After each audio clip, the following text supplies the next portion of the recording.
In the last class we have studied about the wattless current in AC circuit. That means when you have purely inductive or purely capacitive circuit with an AC power supply, you will have only no power dissipated in that circuit, and that means it is the current flowing through that circuit will be wattless current. We have studied that.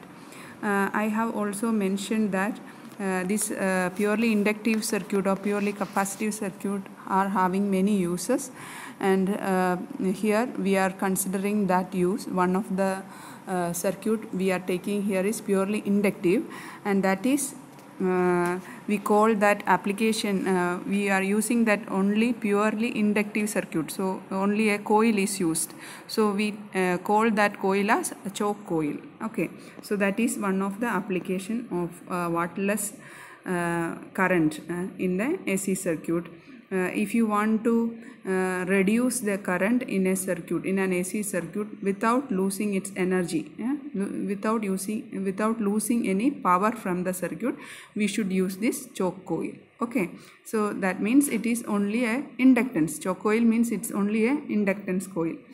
That is, it is having only only inductance, no resistance or no capacitance. Purely inductive circuit we are using it. So choke coil, its structure it is explained here. A choke coil is an inductance coil which is used to control the current in AC circuit. That means to reduce the current in the AC circuit.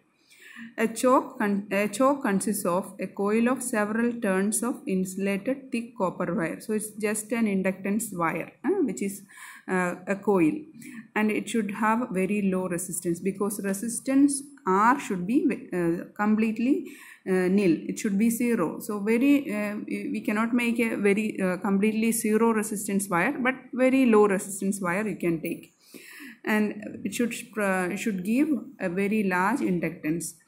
And this inductance wire wound over a laminated core. Why we are wounding it over a laminated core? Because we should reduce its hysteresis loss. We should reduce its hysteresis. You will study later. Hysteresis means when current increases and decreases, there develops a heat energy, and in one cycle a particular amount of energy will be lost from the circuit, and that is hysteresis losses. So if you want to reduce it, the core should be which is wound, the wire is wounded over in it. That core should be layered, and it should be laminated also. And it is made layered, and it is made of thin sheets of alloy to reduce hysteresis loss. You just need to read it and study it. You don't need to move more into the reason about it. Just know that point. Okay, the laminations are coated with the shellac to insulate and bound together firmly so as to minimize the loss of heat by eddy current. That is due to eddy current. Eddy current also you will study. I think you might have studied about eddy current and hysteresis loss. Okay, if you want, you can just Google it and check what is eddy current and what is hysteresis loss. Okay, so in order to reduce these two energy loss through eddy current and hysteresis loss, you are having a core inside the coil, and it is layered, and it is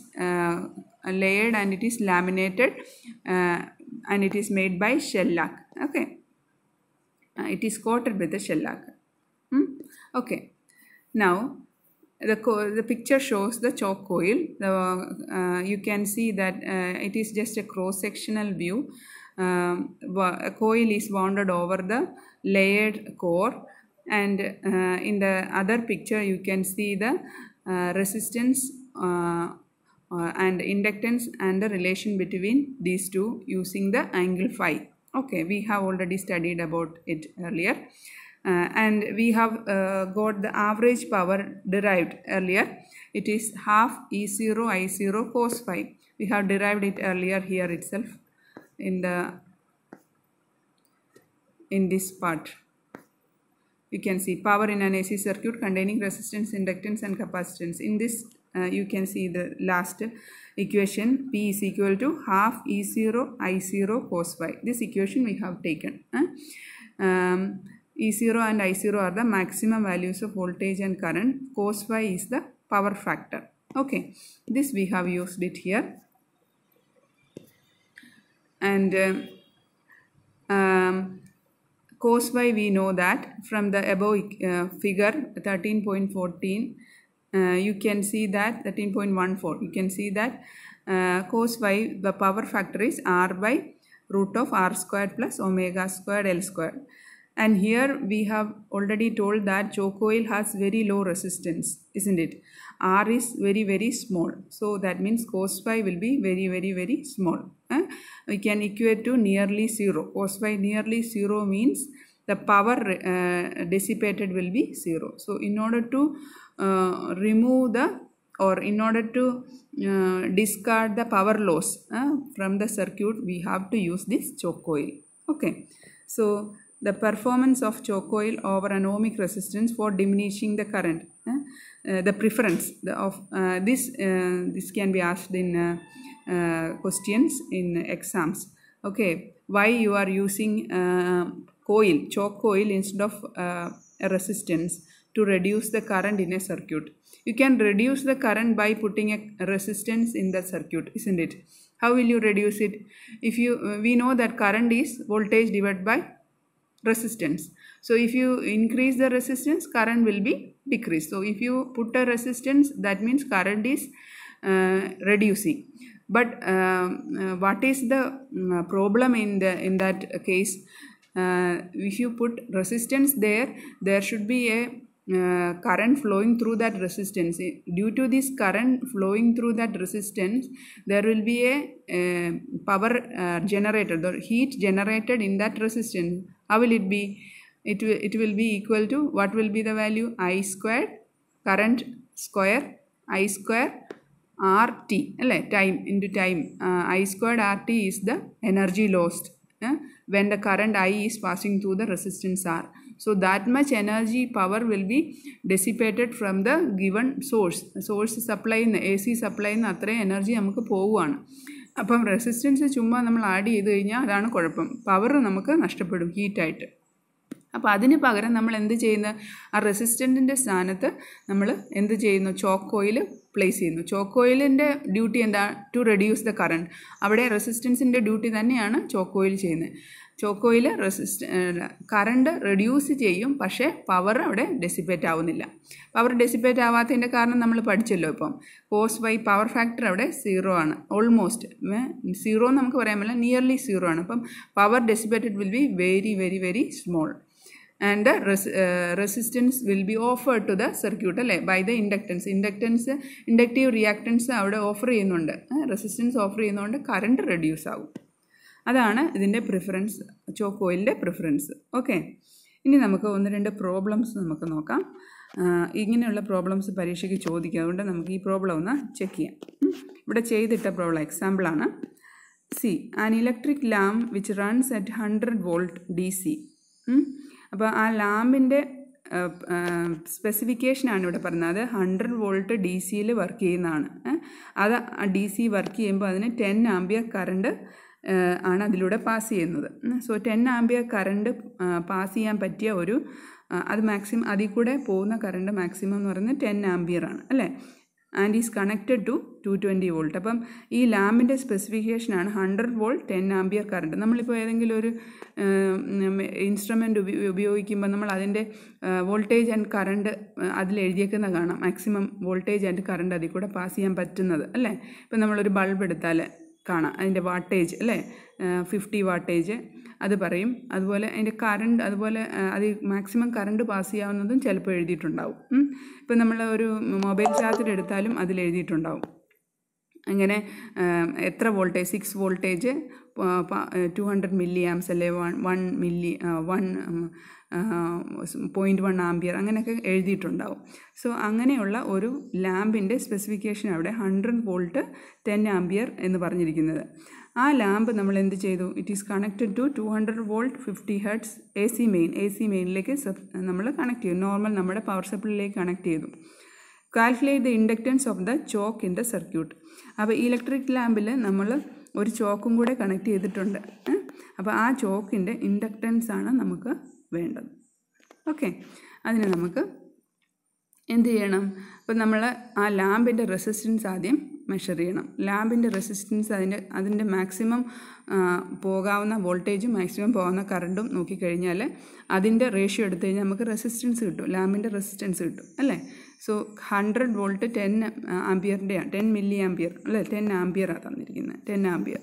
okay, അപ്പോൾ 10 ampere കൊണ്ട് divide ചെയ്യുമ്പോൾ നമുക്ക് 10 ഓം ആണ് അതിൻ്റെ resistance എന്ന് കിട്ടി അല്ലേ. ഇനി നമ്മൾ എന്ത് ചെയ്യണം? ഇനി നമുക്ക് വേണ്ടത്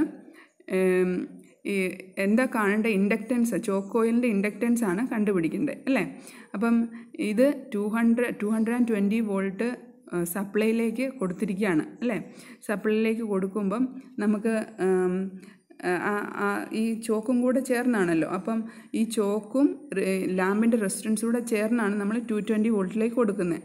അപ്പം ഈ ചോക്കിനോട് ചേർന്ന് ചോക്കും ലാമ്പും കൂടെ കണക്ട് ചെയ്ത സാധനം 220 വോൾട്ടിലേക്ക് കൊടുക്കാൻ പോവുകയാണ് നമ്മൾ. അപ്പോൾ ഈ ചോക്കിൻ്റെയും ലാമ്പിൻ്റെയും കൂടെയുള്ള ഇൻഡക്റ്റീവ് ടോട്ടൽ ഇമ്പീഡൻസ് എന്താണെന്ന് നോക്കണം അല്ലേ. ഇൻഡക്റ്റൻസ് അതായത് കോയിലും ഉണ്ട്, ചോക്കും ഉണ്ട്, റെസിസ്റ്റൻസ് ലാമ്പിൻ്റെ റെസിസ്റ്റൻസും ഉണ്ട്. അപ്പോൾ അതിൽ രണ്ടിൻ്റെയും കൂടെ ടോട്ടലായിട്ടുള്ള ഇമ്പീഡൻസ് എന്താണെന്നാണ് നമ്മൾ നോക്കാൻ പോകുന്നത്. ആ ഇമ്പീഡൻസ് എന്ന് പറയുന്നത് square root of resistance square plus omega square L square അല്ലേ. അപ്പം അത് നമുക്ക് കണ്ടുപിടിക്കാൻ പറ്റും. അത് 100 റൂട്ട് ഓഫ് 100 പ്ലസ് എത്രയാണ് 10, അത് അവിടെ എഴുതിയിട്ടുണ്ട്, 10⁴ പൈ സ്ക്വയർ എൽ സ്ക്വയർ അല്ലേ. അതാണ് നമ്മുടെ ഇൻഡക്റ്റീവ്, അതായത് total impedance, total resistance offered to the A C main സപ്ലൈയിലേക്ക് total resistance by the lamp and the choke coil കിട്ടുന്ന ഇമ്പീഡൻസ് എന്താണെന്ന് നമുക്ക് കിട്ടി. അപ്പോൾ നമുക്ക് ഈ ഇമ്പീഡൻസും അറിയാം, ടോട്ടൽ മെയിൻ സപ്ലൈയുടെ വോൾട്ടേജും അറിയാം, 220 വോൾട്ടും അറിയാം. അങ്ങനെയാണെങ്കിൽ current A C current passing through that circuit നമുക്ക് കണ്ടുപിടിക്കാം. അതിൻ്റെ റേഷ്യോ എടുത്താൽ മതി അല്ലേ, വോൾട്ടേജ് ഡിവൈഡ് ബൈ ഇമ്പീഡൻസ്. അപ്പോൾ നമുക്ക് റേഷ്യോ കിട്ടി. അപ്പം മാക്സിമം കറണ്ട് ഇതിൽ കൂടെ പാസ് ചെയ്യുന്നത് 10 ആംപിയർ കൂടാൻ പാടില്ല, അത് നമുക്ക് അറിയുകയും ചെയ്യാം. അപ്പോൾ ഈ കറണ്ട് നമുക്ക് ഓൾറെഡി അറിയാം, അതിൽ നിന്ന് നമുക്ക് ഇൻഡക്റ്റൻസ് കിട്ടും. Okay, 10 is equal to current is equal to 10 അല്ലേ. 10 ആണ് തന്നിരിക്കുന്നത്. 220 divide by root of 100 plus 10⁴ pi square L square. അതിൽ നമുക്ക് വാല്യൂ എൽ കിട്ടും. ക്രോസ് മൾട്ടിപ്ലൈ ചെയ്ത് എൽ കണ്ടുപിടിക്കും. എൽ മാത്രമേ അവിടെ അൺനോൺ ആയിട്ടുള്ളൂ. ഇങ്ങനെയാണ് നമ്മൾ ഇതിൻ്റെ എൽ കണ്ടുപിടിച്ചത്. അതുപോലെ ഇങ്ങനെയുള്ള ക്വസ്റ്റ്യൻസ് ഇനിയും വരാം. അപ്പം നമ്മൾ ഓർത്തോണം, ലാമ്പോ എന്തെങ്കിലും അഡാപ്റ്ററോ എന്ത് സാധനമാണെങ്കിലും അതിൻ്റെ സ്പെസിഫിക്കേഷൻ നമുക്ക് തന്നിട്ടുണ്ട്. അപ്പം ആ സ്പെസിഫിക്കേഷനിലുള്ള വാല്യൂ അതിൽ കൂടെ പാസ് ചെയ്യുള്ളൂ, കറണ്ടേ അതിൽ കൂടെ പാസ് ചെയ്യുള്ളൂ, അത് ഓർത്തോണം. എ സി മെയിൻ സപ്ലൈ കൊടുത്താലും DC വോൾട്ടേജ് കൊടുത്താലും എന്താണെങ്കിലും ആ കറണ്ടാണ് അതിൽ കൂടെ പാസ് ചെയ്യേണ്ടത്. അപ്പോൾ നമുക്ക് എത്രയാണ് ആ ചോക്ക് കോയിലിൻ്റെ ഇൻഡക്റ്റൻസ് എന്ന് കണ്ടുപിടിക്കാൻ പറ്റും. ഇനി നമുക്ക് അടുത്തതൊന്ന് നോക്കാം. അടുത്തത് 20 volt 5 wattage lamp is to be used on AC mains of 200 volt 50 hertz. Calculate the capacitor inductor to be put in series to run the lamp. അപ്പോൾ കപ്പാസിറ്റർ വെച്ചാൽ എത്ര കപ്പാസിറ്റൻസ് വെച്ചാൽ നമുക്ക് ഈ ലാമ്പ് റൺ ചെയ്യാൻ പറ്റും. അതുപോലെ ഇൻഡക്ടറാണ് വെക്കുന്നതെങ്കിൽ ഇൻഡക്ടർ വെച്ചാൽ എത്ര ഇൻഡക്റ്റൻസ് ഉള്ള ഇൻഡക്ടർ വെക്കണം ഈ ലാമ്പ് റൺ ചെയ്യാൻ അല്ലെ വർക്ക് ചെയ്യാൻ എന്നുള്ളതാണ് നമ്മൾ കണ്ടുപിടിക്കേണ്ടത്. ഇനി ഇതിന് രണ്ടിനും പകരം how much pure resistance should be included in place of the above devices. ഇപ്പോൾ കപ്പാസിറ്റർ ഇൻഡക്ടറിനും പകരം റെസിസ്റ്റൻസ് ആണ് വെക്കുന്നതെങ്കിൽ അത് എത്ര വെക്കണം, അതാണ് നമ്മൾ നോക്കേണ്ടത്. Which of the above arrangement will be more economical and why. ഇതിലേതാണ് മോർ എക്കണോമിക്കൽ ആൻഡ് വൈ എന്നാണ് ചോദിച്ചേക്കുന്നത്. നമുക്കിപ്പോൾ തന്നെ പറയാൻ പറ്റും എക്കണോമിക്കൽ ആയിട്ടുള്ളത് കപ്പാസിറ്റൻസും ഇൻഡക്റ്റൻസും വെക്കുന്നതാണ്. കാരണം വാട്ടേജ് പവർ ലോസ് അവിടെ ഇല്ല അല്ലേ. നമുക്ക് എന്നാലും അതൊന്ന് ചെക്ക് ചെയ്യാം. ഓക്കെ, സോ കറണ്ട് നമുക്ക് എത്രയാണ് വേണ്ടത്? Current required by the lamp നമുക്ക് വാട്ടേജ് തന്നിട്ടുണ്ട്. അതിൽ നിന്ന് കറണ്ട് എഴുതിയിട്ടില്ല അല്ലേ, വാട്ടേജിൻ്റെ ഫോമിലാണ് എഴുതിയേക്കുന്നത്. അപ്പം വാട്ടേജിന് നമുക്ക് എങ്ങനെ കറണ്ട് കണ്ടുപിടിക്കാം? വാട്ടേജും വോൾട്ടേജും തന്നിട്ടുണ്ട് അല്ലേ. അപ്പോൾ E/I ആണ് വാട്ടേജ് എന്ന് പറയുന്നത് അല്ലേ. E/I voltage into current. VI ആണ് നമ്മുടെ പവർ എന്ന് പറയുന്നത്. പവറാണ് ഇവിടെ തന്നിരിക്കുന്നത് 5 വാട്ട് അല്ലേ, 5 വാട്ട്. അപ്പോൾ അതിനെ വോൾട്ടേജ് കൊണ്ട് ഡിവൈഡ് ചെയ്യുമ്പോൾ കറണ്ട് കിട്ടുമല്ലോ. അപ്പം wattage divide by voltage gives the current. അപ്പോൾ ഈ 0.25 ആംപിയർ ആണ് ഈ ലാമ്പിൽ കൂടെ പോകുന്ന കറണ്ട്. അത് ഓർത്ത് വെച്ചോണം. ഇനി റെസിസ്റ്റൻസ് ഓഫ് ദ ലാമ്പ് അതെങ്ങനെ കണ്ടുപിടിക്കാം? ഈ കറണ്ട് നമുക്ക് കിട്ടി, വോൾട്ടേജ് നമുക്കുണ്ടെങ്കിൽ resistance, internal resistance of the lamp നമുക്ക് കിട്ടും അല്ലേ. അത് നമുക്ക് കിട്ടി 20/0.25 80 ഓം എന്ന് കിട്ടി. ഇനി അടുത്ത എന്താണ് കണ്ടുപിടിക്കേണ്ടത്? ഇനി നമുക്ക് അപ്പം സ്പെസിഫിക്കേഷൻസ് എല്ലാം ക്ലിയറായി. Internal resistance of the lamp കിട്ടി, വാട്ടേജ് ഉണ്ട്, വോൾട്ടേജ് ഉണ്ട്, കറണ്ട് ഉണ്ട്. ഇത്രയും കാര്യം നമ്മുടെ കയ്യിലുണ്ട്. ഇനി നമ്മൾ 200 വോൾട്ട് സപ്ലൈ കൊടുക്കുകയാണ്. 50 ഹെർട്സിൽ 200 വോൾട്ട് സപ്ലൈ കൊടുക്കുകയാണ്. അപ്പോൾ നമുക്ക് കപ്പാസിറ്റർ എത്ര വെക്കണമെന്നാണ് നോക്കുന്നത്. R അറിയാം നമുക്ക്, C ആണ് കണ്ടുപിടിക്കേണ്ടത്. അപ്പോൾ C മാത്രം, കപ്പാസിറ്റർ മാത്രമാണ് കണക്ട് ചെയ്തേക്കുന്നതെങ്കിൽ ഇഫക്റ്റീവ് ഇംപീഡൻസ് ഓഫേർഡ് എത്രയായിരിക്കും? കപ്പാസിറ്ററിൻ്റെയും ഇൻറ്റേർണൽ റെസിസ്റ്റൻസിൻ്റെയും കമ്പൈൻഡ് ആയിട്ടുള്ള ഒരു ഇംപീഡൻസ് ആയിരിക്കുമല്ലോ അല്ലേ. അതെത്രയാണ്? Effective impedance of the circuit if only capacitor is placed in the circuit. അത് എത്രയാണ്? √R² + 1/ω² C². അവിടെ L ആണെങ്കിലോ, കപ്പാസിറ്ററിന് പകരം L ആണ് വെച്ചില്ലേ, ഇൻഡക്റ്റൻസ് ആണ് വെച്ചിരിക്കുന്നതെങ്കിലോ, അപ്പം √R² + L² എന്ന് വരും അല്ലേ, നമ്മൾ നേരത്തെ ചെയ്ത പോലെ തന്നെ. അപ്പോൾ ഇതിന് R² + 1/ω² C² എന്നാണ് വന്നിരിക്കുന്നത്. I നമുക്കറിയാം 0.25 ആംപിയർ ആണ്. E നമുക്കറിയാം, R നമുക്കറിയാം. C കണ്ടുപിടിക്കാമല്ലോ. C കണ്ടുപിടിച്ചു. അത് 4 മൈക്രോ ഫാരഡിന് കിട്ടി. ഇനി നമുക്ക് ഇതുപോലെ തന്നെ ഇൻഡക്റ്റൻസും കണ്ടുപിടിക്കാം. അപ്പം effective impedance of the circuit എന്തായിരിക്കും? ഇൻഡക്റ്റൻസ് മാത്രമേ ഉള്ളെങ്കിൽ അത് √R² + L² ആയിരിക്കും അല്ലേ. അത് നമുക്ക് എഴുതാം. ബാക്കി എല്ലാ വാല്യൂ അറിയാം. 0.25 ആണ് കറണ്ട്. അതിൽ നിന്ന് L കണ്ടുപിടിക്കാം. ഓക്കെ, എല്ലാം കണ്ടുപിടിച്ചു. ഇനി നമുക്ക് വേണ്ടത് റെസിസ്റ്റൻസ് മാത്രം ഓഫർ ചെയ്യുകയാണ്. റെസിസ്റ്റൻസ് ഈ കപ്പാസിറ്ററിനും ഈ ഇൻഡക്ടറിനും പകരം ഒരു റെസിസ്റ്റൻസ് ആണ് വെക്കുന്നതെങ്കിൽ എന്താണ് അവിടുത്തെ റെസിസ്റ്റൻസ് വെക്കേണ്ട വാല്യൂ എത്രയാണ്? കറണ്ട് നമുക്ക് ഓൾറെഡി ഉണ്ട്, 0.25 ആംപിയർ ആണ് അല്ലേ. റെസിസ്റ്റൻസ് ആണെങ്കിൽ നമുക്ക് ഓൾറെഡി ഇൻറ്റേർണൽ റെസിസ്റ്റൻസ് ഉണ്ട് അല്ലേ, ലാമ്പിൻ്റെ ഇൻറ്റേർണൽ റെസിസ്റ്റൻസ് ഉണ്ട്. അതിൻ്റെ കൂടെ എക്സ്റ്റേണലി ഒരു റെസിസ്റ്റൻസും കൂടെ ആഡ് ചെയ്യുക. അപ്പം R + R, സ്മോൾ r. അപ്പോൾ ഈ സ്മോൾ r നമുക്കറിയത്തില്ല, ക്യാപിറ്റൽ R നമുക്കറിയാം, അത് 80 ഓം ആണ് അല്ലേ. അപ്പം അത് സബ്സ്റ്റിറ്റ്യൂട്ട് ചെയ്യുക, യു വിൽ ഗെറ്റ് 720 ഓം ദർ. അപ്പം ഇനി നമ്മൾ പറയണ ഏതാണ് നല്ലത് അല്ലേ. ഇൻസേർഷൻ ഓഫ് റെസിസ്റ്റൻസ് 720 ഓം ആണ്. നമുക്ക് കറക്റ്റ് വാട്ടേജ്, ഇപ്പം പറഞ്ഞിരിക്കുന്ന വാട്ടേജിൽ അതേ വോൾട്ടേജ്, അതേ കറണ്ട് പാസ് ചെയ്യുന്ന ലാമ്പ് നമുക്ക് കണക്ട് ചെയ്യണമെങ്കിൽ 720 ഓം നമ്മൾ വെക്കണമെന്ന് മനസ്സിലായി. ഇനി ഏതായിരിക്കും പവർ കുറയ്ക്കുന്നത്? However the use of pure inductance or pure capacitance consumes no power. Power ഇല്ല, അവിടെ ഉപയോഗിക്കുന്നില്ല പവർ അല്ലേ. കാരണം cos phi അവിടെ പവർ ഫാക്ടർ 0 ആണ് almost. Therefore it will be more economical to use inductance or capacitance. ഇത് നമ്മൾ ഓൾറെഡി നേരത്തെ ആദ്യം തന്നെ നമ്മൾ പറഞ്ഞായിരുന്നു, എന്നാലും ഇതിപ്പോൾ നമ്മൾ ഒന്നുകൂടെ എടുത്തെഴുതി അല്ലേ. ഇനി അടുത്ത ദിവസം നമുക്ക് ട്രാൻസ്ഫോമർ പഠിക്കാം. കുറച്ചും കൂടെ ഉള്ളൂ ട്രാൻസ്ഫോമറും. ഇതുപോലെ തന്നെ നോട്ടൊന്നും എഴുതേണ്ട ആവശ്യമില്ല, ഇത് തന്നെ നിങ്ങളൊന്ന് വായിച്ച് പഠിച്ചാൽ മതി. പ്രോബ്ലംസ് ചെയ്ത് നോക്കിക്കോണം കേട്ടോ. ലാസ്റ്റിൽ ഇതിൻ്റെ ക്വസ്റ്റ്യൻസ്, ഇതിൻ്റെ ഈ ടെക്സ്റ്റിൻ്റെ ഈ ചാപ്റ്ററിൻ്റെ ലാസ്റ്റ് പേജുകളിൽ പ്രോബ്ലംസ് കാണും. അത് നിങ്ങളൊന്ന് തന്നെത്താനെ ചെയ്യാൻ നോക്കുക കേട്ടോ.